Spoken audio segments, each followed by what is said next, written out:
저는 오늘 고린도전서 1장 11절부터 17절까지 말씀에서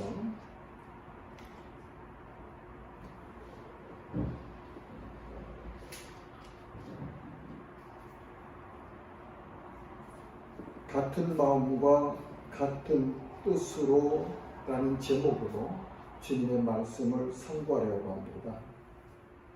바울 사도는 에베소에서 사역하고 있으면서 고린도 교회의 소식을 들었습니다. 본문 11절을 보면 내 형제들아 글로에의 지편으로 너희에 대한 말이 내게 들리니 곧 너희 가운데 분쟁이 있다는 것이라. 분쟁이 있다는 소식을 들은 바울, 마음이 편치도 않았을 뿐만 아니라 많이 아팠겠죠. 그러면서도 고린도 교회 성도들을 내 형제들아 하면서 그렇게 고린도에서 온 한 형제 편에 소식을 들으니 너희 중에 분당이 있어서 그렇게 파쟁이 있다는 소식을 들었다. 그렇게 말합니다. 그 분쟁의 내용에 대해서 12절에서는 내가 이것을 말하거니와 너희가 각각 이르되 나는 바울에게, 나는 아볼로에게, 나는 게바에게, 나는 그리스도에게 속한 자라 한다는 것이니 약 4파당으로 나뉘어서 서로 누가 누구의 제자냐, 누구에 속한 자냐, 내가 지도받고 내가 세례받고 내가 존경하는 그분이 더 훌륭하다 하는 그런 아마 내용을 가지고 분쟁했던 것 같이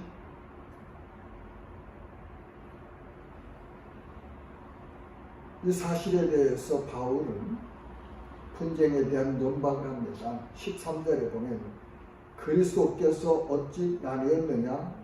바울이 너희를 위하여 십자가에 못 박혔으며 바울의 이름으로 너희가 세례를 받았느냐?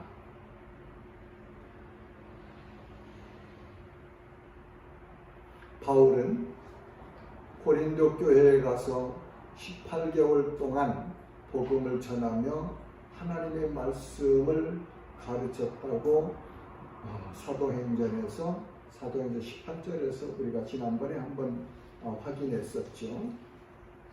그런데 아볼로는 성경 말씀에 보면은 사도행전 18장 24절부터 마지막 절까지 그리고 19장 1절에 보면은 아볼로에 대한 기록이 나옵니다. 그리고 고린도전서 3장 6절에 보면 바울이 나는 심었고 아볼로는 물을 주었을 때 자라게 하신 분은 하나님이시니라 그런 말씀을 한 것을 보면 아볼로도 고린도에 와서 이렇게 사역을 했음을 알 수 있죠. 이때까지는 아마 여기 나오는 게바, 베드로일 겁니다. 베드로, 반석. 그런데 베드로는 고린도에 오지는 않았겠죠. 누군가 예루살렘에서 베드로에게 가르침을 받고 온 그룹들이 소수가 있었는가 보죠. 그렇게 해서 나는 게바에게 속했고 또 한 그룹은 나는 그리스도께 속했다. 어느 사람에게도 속하지 아니하고 그리스도께 속했다 하는 그룹이 있었다고 해요. 그래서 바울이 그렇게 말하죠.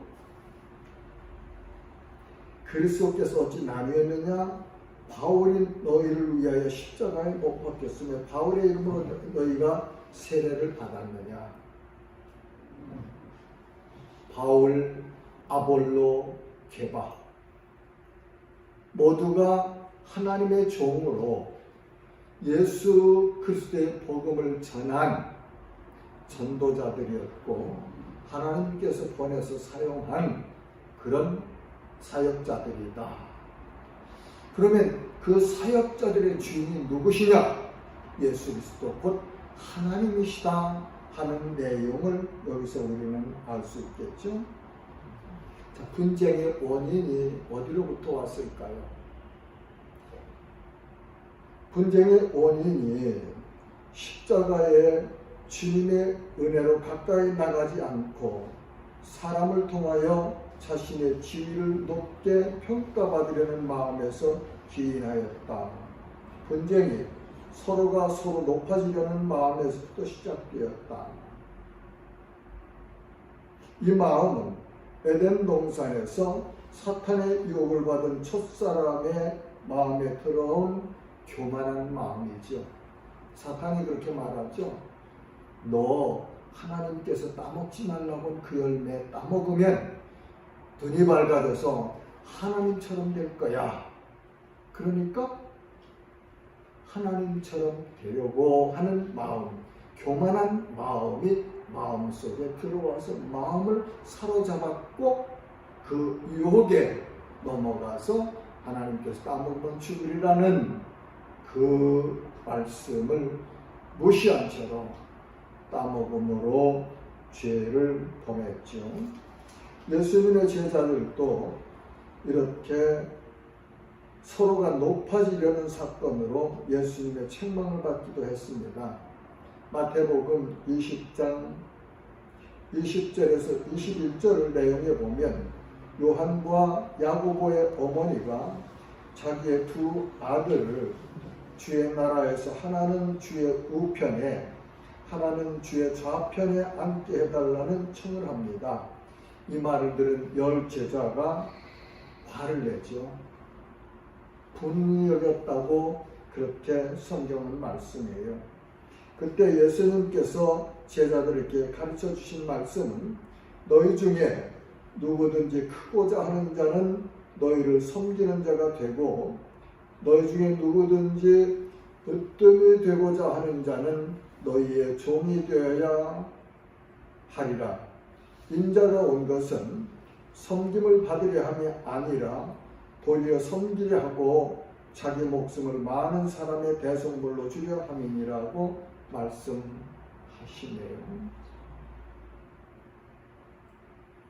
남보다 내가 더 큰 사람으로 보이려는 교만한 마음이 분쟁을 일으키게 합니다.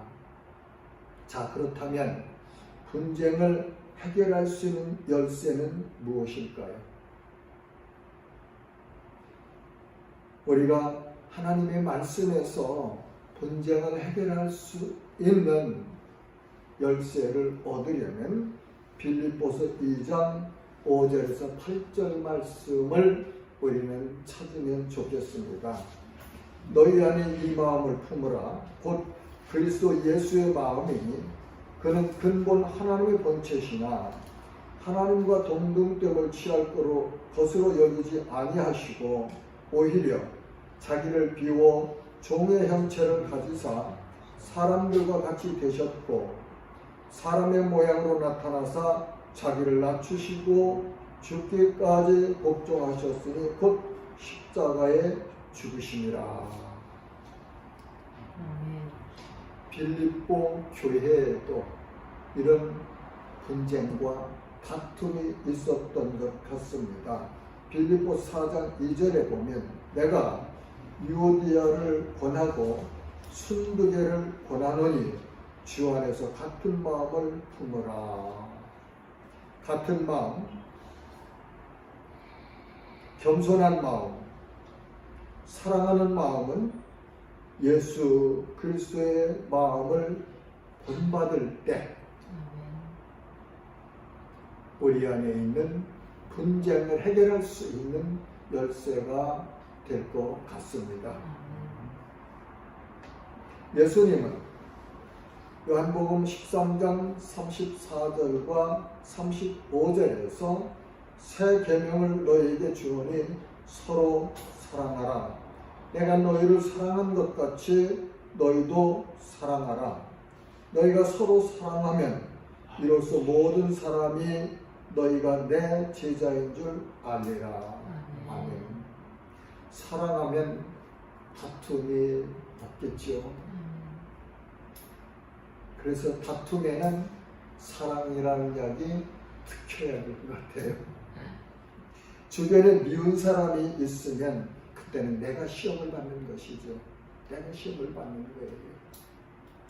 그럴 때는 적극적으로 미운 사람을 사랑해야 할 것입니다.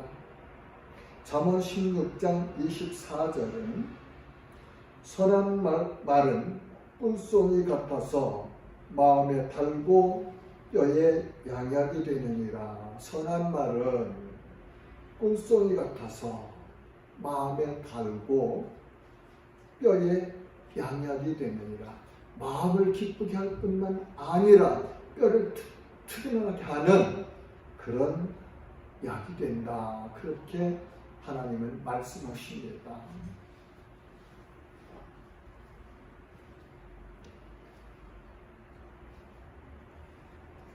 이 천안에 와서 한국에 들어와서 2주 동안 자가격리를 했죠. 답답했어요, 좀. 그리고 그냥 새 집이니까 전부 이렇게 셋업해 주신 가구들만 있는데 있으려니까 좀 이 녹색, 이 푸른색들이 그립더라고요. 그래서 저 하원에 가서 자가격리가 격리 중에는 우리 최 목사님 통해서 몇 개 교육을 했고, 또 자가격리 끝난 다음에 하원에 가서 나무들을 좀 사왔어요. 그 나무들을 가꾸면서 배우는 지혜와 교훈을 좀 나누고 싶습니다. 우리 집 화초 중에서 한 나무가 많이 좋은 나무인데 시들시들해지며 몸살을 하는 애쓰는 나무를 보면서 제 마음이 퍽 어렵더라고요. 어려웠어요. 건강하여 파릇파릇했을 때는 바라보며 기쁨이 있었는데 몸살을 하면서 모든 잎들이 하늘로 올라가야 되는 잎들이 땅으로 쭉 떨어져 가지고 그냥 세상 만사 다 실패하고 모든 걸 다 잃어버린 것처럼 어깨 푹 숙이고 고개 숙이고 걸어가는 사람 모습처럼 나무의 모습 속에서 그런 안타까움을 보면서 마음이 좋지 않았어요. 그러면서 우리 주님께서도 자신의 몸인 교회와 지체들이 성령으로 충만하며 서로 사랑하면서 기뻐하는 것을 보실 때는 마음이 기쁘시겠죠. 그러나 반대로 서로 분쟁을 하거나 아니면 세상에 살면서 힘들고 지쳐서 시들은 파김치 같은 모습으로 생활하는 것을 보실 때는 우리 주님의 마음도 아프실 것 같습니다. 주님을 기쁘시게 해드리려면 우리가 성령으로 충만해서 세상의 모든 죄와 악의 유혹을 이기면서 당당하게 살아갈 때에 하나님이 기뻐하시리라 하는 생각을 깊이 했습니다. 그래서 그 나무를 산 화원에 가서 사정을 이야기를 했더니 다음날 화원에서 일하는 형제가 왔어요. 그러면서 이렇게 체크업을 하더니 물이 좀 부족한 것 같대요. 물이. 그래서 처음에 사왔을 때는 나무 물 많이 주지 말라고, 나무 죽는 것이 병드는 것이 대개 70%는 물을 너무 많이 줘서 그런다 해서 거기 얼었나 보죠. 그래서 물을 좀 적게 줬던가 봐요.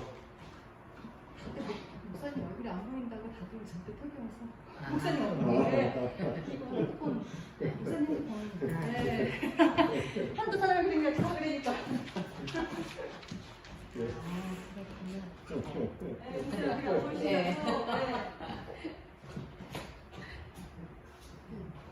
보이시나요? 잘 안 되는데요. 그래서 물을 흠뻑 줬더니요, 놀랍게도 그렇게 땅으로 탁 저쪽 나무 잎들이요, 이틀이 지나고 나니까 모두가 다 살아서 하늘로 그냥 솟아가지고 하나님을 찬양하는 것 같더라고요. 그걸 보면서 우리 성도들도 이 강단을 통해서 주어지는 말씀을 통해서 영혼의 양식을 얻고, 그리고 성령의 역사하시는 생수를 부으시는 생수가 넘쳐나는 기쁨이 있을 때에 하나님 기뻐하시는 그런 삶을 살 수 있겠다 하는 생각을 해봤습니다. 그리고 죽어가던 나무들이 그렇게 한 형제가 와서 원인을 찾아서 해결해 주니까 살아나는 모습을 보면서 느낀 거는, 그렇지, 하나님께서 우리 각자에게 주신 은사대로, 직임대로 무슨 일을 하든지 그 일에 전문가가 되어야 되겠다. 예, 아이들을 기르시는 권사님들은 하나님의 말씀으로, 예수 그리스도 안에서의 사랑으로 어린이들을, 손자들을 전문가가 되어서 양육하셔야 되고, 사업을 하시는 분들은 그 사업의 전문가가 돼서 다른 사람보다 더 실력이 있는 그런 힘을, 능력을 배양해야 되지 않는가 생각을 했습니다. 그 목사는 뭘 해야 될까요? 목사는 끊임없이 기도하면서 하나님의 말씀을 연구해서 하나님의 말씀을 바르게 선포할 때에 하나님 성령께서 역사하심으로 능력이 나타나는 거죠. 은혜를 받게 하시는 거죠. 가끔 그런 때 있어요. 저는 뭐 설교를 늘 그렇게 그냥 이렇게 하는 사람인데, 어떤 때는 우리 사모가 그래요. 오늘 말씀 좋았어요, 은혜 받았어요, 그런다고. 사실은 아닐 텐데 나를 위로해 주려고 하는 말이겠죠. 아무튼 제가 하는 말은 그렇죠. 은혜 받았으면 하나님께 주신 거니까 하나님 영광 받으셔야죠. 나는 잘할 게 없는 사람이니까. 아무튼 하나님의 말씀이 선포되어질 때 하나님의 성령이 강력하게 역사하셔서 우리 마음이 새로운 능력으로, 기쁨으로 충만할 때 우리 하나님께서 기뻐하시지 않겠나, 그런 생각을 해봅니다. 오늘 아침에 읽은 말씀 중에 시편 147편 5절은 우리 주는 위대하시며 능력이 많으시며 그의 지혜가 무궁하도다. 아멘. 저는 이 말씀 붙들고요, 언니가 읽으면서 묵상하면서 은혜를 받았어요. 뭐 시편 여러 번 읽었죠. 수십 번 읽었죠. 근데 오늘 아침에 이 말씀을 붙들고, 그렇지, 우리 주는 위대하시며, 우리 하나님은 위대하시며, 우리 주 예수께서는 위대하시며 능력이 많으시니 그분의 지혜는 무궁하도다. 무궁하도다. 그래서 오늘 어느 분에게 그랬어요. 우리는 무슨 일을 만났을 때, 새로운 일을 만나든지 어려운 일을 만났을 때 나는 못해 하지 말자고 했습니다. 왜요? 내 능력만 평가한다면 할 수가 없죠. 할 수 없는 일이 많죠. 포기해야 될 일이 많죠. 그러나 내 아버지 되신 하나님, 내 안에 내주하시는 하나님의 영이신 성령이 이렇게 능력이 많으신데, 무궁하신데, 그분이 주시는 은혜와 능력 안에서 우리는 죄 짓는 일만 빼놓고는 선한 일이라면 무엇이든지 할 수 있다고 고백하는 것이 맞는 신앙의 고백이다. 그렇게 말했습니다. 사랑하는 성도 여러분, 어떤 지경에서도 낙심하지 맙시다. 포기하지 맙시다. 안 된다고 절망하지 맙시다. 하나님을 의지합시다. 전능하신 하나님을 의지하고 그분께 의탁하고, 하나님, 나는 부족하지만 이 일을 해야 되겠는데 하나님 내게 지혜 주세요. 지혜가 무궁하신 하나님 내게 지혜 주세요. 나 이 분야에서 인정받는 잘하는 사람 되고 싶어요. 하나님 나 능력 주세요 하시면 하나님이 주시지요. 주십니다. 반드시 주십니다. 그래서 우리는 어떤 분야에서 일을 하든 그 분야에서 인정받는 사람으로 승리할 수 있다고 저는 믿고 선포합니다. 바울은 이제 이렇게 문제들을 해석하고 나서 그 문제를 어떻게 해결할 수 있는가 권면을 본문 10절에서 말씀합니다. 형제들아, 내가 우리 주 예수 그리스도의 이름으로 너희를 권하노니 모두가 같은 말을 하고 너희 가운데 분쟁이 없이 같은 마음과 같은 뜻으로 온전히 합하라. 아멘. 같은 마음과 같은 뜻으로 온전히 합하라. 그리스도 안에서 예수 그리스도의 마음으로, 예수 그리스도의 사랑으로 하나가 되라. 그러면 너희 속에 있는 분쟁들이 해결될 것이다 하는 키 메시지를 주셨습니다. 말씀을 정리하겠습니다. 분쟁하는 가정, 분쟁하는 공동체는 그 공동체에 속해 있는 모든 지체들이 고통스럽습니다. 따라서 머리 되시는 예수 그리스도, 우리 주님께서도 고통하실 것입니다. 부모는 자녀들이 화목하게 서로 사랑하며 서로 섬기며 사는 것을 볼 때 마음이 기쁩니다. 반대로 다투는 자녀들을 볼 때는 마음이 아프고 괴로운 것 아니겠습니까? 우리들은 예수 그리스도를 주님으로 모시고 하나님의 형상으로 성장하고 가고 있는 사람들입니다. 우리 안에 교만한 마음을 뽑아버리고 겸손한 마음이 되어서 분쟁이 없도록 스스로 관리해야 할 것입니다. 하나님의 도우심을 구하면서, 그리고 서로 사랑하는 아름답고 능력 있는 가정과 교회 공동체를 이루어 가시는 우리 모두가 되시기를 주님의 이름으로 축복합니다.